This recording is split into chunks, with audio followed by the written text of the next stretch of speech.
we are going to see the different factors which needs to be considered while charging depreciation. Number one is the cost of the asset on which you are charging depreciation.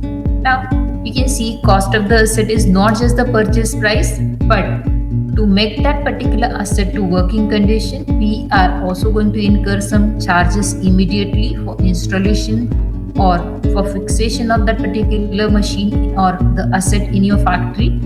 So whatever expenses you spend immediately after the purchase of the asset, that will be capitalized considered in the cost of the asset. So when we refer to the cost of asset, do remember we are not only referring to the purchase price but also the installation charges to make that asset to working condition. Second factor that needs to be considered is the scrap value.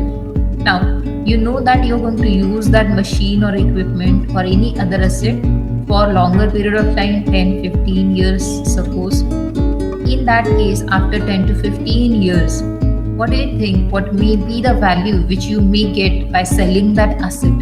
That is nothing but the scrap value, because all these assets are made of iron and some of the other parts may be utilized again, and that's the reason why these assets do have some amount of money which you may realize by selling that unproductive machine to the market. So that is nothing but the scrap value.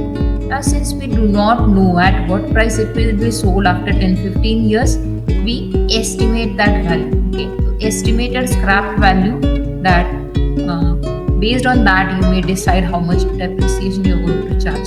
So estimated scrap value is going to affect your calculation of depreciation. The third thing that is going to affect is as to how many years you're going to use this asset. Okay, that is going to impact the calculation of depreciation. If you are going to use it for more years, less amount of depreciation you will have to charge every year. But if you will be using for lesser time, then same amount of asset will be divided into less number of years, so depreciation charge will be comparatively more. So all these three things that you need to keep in mind while calculating depreciation. Number one, cost of asset. Second, life of asset and the scrap value as to how many years you're going to use it, that is estimated life, and how much money you may derive when you will sell it into the market when it becomes unproductive. So now we'll see the calculation of depreciation. So how it is calculated, we'll see the formulas. Number one, this is the formula which you may use. Cost of asset, which includes purchase price as well as installation charges. Okay, so cost of asset, out of this how much money you may recover after the asset becomes unproductive. So this scrap value, you can see it's an income or an inflow, you can say. So if I'm spending suppose 1 lakh, but at the end of its useful life, if its value is 10,000, we can easily see 1 lakh may say 10,000. I'm going to anyways, I'm going to recover it from the market. So actual investment in the asset is only 90,000 in that case. Okay. That's the reason why we minus scrap value from the cost of asset to find out actual investment in that asset. And that investment we are going to divide into estimated useful life of that asset.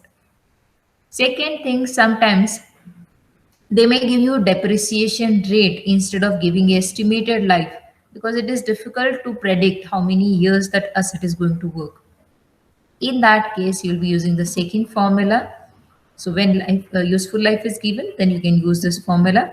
And when rate of depreciation is given, in that case, on the cost of the asset, on this particular cost, you're going to just apply the rate of depreciation. Okay, if the suppose rate of depreciation is 10% and cost of asset is 1 lakh, 10% of 1 lakh, 10,000 will be depreciation in that case. Now, you may wonder if the depreciation charge is going to remain same or it is going to change for each year. So there are different methods which are used for charging this depreciation. We'll see those methods and then we'll see the calculation part. So the methods which are actually, now there were so many different methods of charging depreciation were used earlier, but now as per the recent changes, there are two standard methods which are followed. Okay, so we are going to refer to those two methods only. Number one is straight line method, or it is also called as an equal installment method. We'll see why it is called as equal installment method. So you can see certain percentage of rate that you are going to charge on the original value, and it will be written off every year. Okay, let us take an example. 1 lakh rupees is the value of the asset when you purchased it, and now every year you will charge 10% on it. So 10% you are going to charge on original value. So every year depreciation will remain same. So on 1 lakh, when you will charge 10%, first year 10,000, second year also 10,000, third year also 10,000. So you can see equal amount of depreciation we are going to charge. That's the reason why it is called as equal installment method. So the methods which are actually, now there were so many different methods of charging depreciation were used earlier, but now as per the recent changes, there are two standard methods which are followed. Okay, so we are going to refer to those two methods only. Number one is straight line method, or it is also called as an equal installment method. We'll see why it is called as equal installment method. So you can see certain percentage of rate that you are going to charge on the original value, and it will be written off every year. Okay, let us take an example. 1 lakh rupees is the value of the asset when you purchased it, and now every year you will charge 10% on it.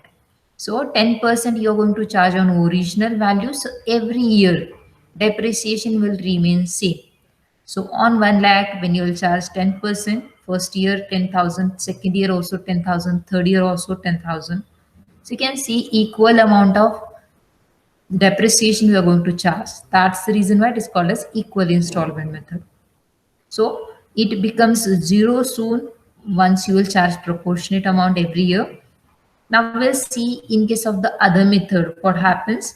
So second method is return down value method. It is also called as a reducing balance method because every year the depreciation charged will go on reducing. Now we'll see the details relating to the same. So as you can see here, you are going to charge certain percentage of depreciation only, but it will be charged on reduced value, or that is called as a return down value. It will not be charged on original value, and that is the reason why this is called as reducing balance method, because every year you will be charging certain percentage of depreciation on reduced or returned down value and not on the original value. That is the main difference in these two methods. So you can see, since every time you will charge same percentage on reduced value, so depreciation will keep on reducing every year, but you can see it is not going to become zero because there will always be some amount of value on which you will keep on charging depreciation. Okay, so hope this difference is clear. Now we are going to see the examples, one example of straight line method and one example of written down value method. Now let us take an example of this. A machine which is costing 22,000, its estimated life is 10 years, and after 10 years you're going to suppose sell it for 2,000. So we are going to find out its depreciation using the formula cost of asset less scrap value divided by estimated life. As we already know, cost of asset is 22,000. Okay, scrap value is 2,000, and estimated life is 10 years. So we'll put this information in the formula, and now the depreciation comes to 2,000. So every year we are going to charge same depreciation of 2,000. Okay, under the straight line method. Now we'll see the example of written down value method. So you can see the cost of asset is suppose 1 lakh and rate of depreciation is 10%. So in the first year, it is so obvious that 10% say 1 lakh pay, 10,000 will be the depreciation. Now, after charging depreciation, reduced value or the return down value will be 90,000 at the first year end. Then Second year, when you will charge depreciation, you will charge it on this reduced value. Now you can see this example.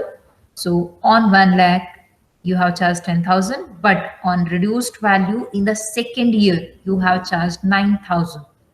Rate is same, 10%, but not on the original value. You have charged this depreciation on the reduced value. So 10% of 90,000 is 9,000. This is second year depreciation. Now, the remaining amount comes to 81,000. This less depreciation. At the end of the second year, your value of that asset is 81,000. Now, in the third year also, we are going to charge depreciation at the same rate, that is 10% on this reduced value.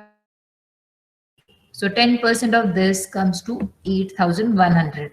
So you can see the calculation of third year here.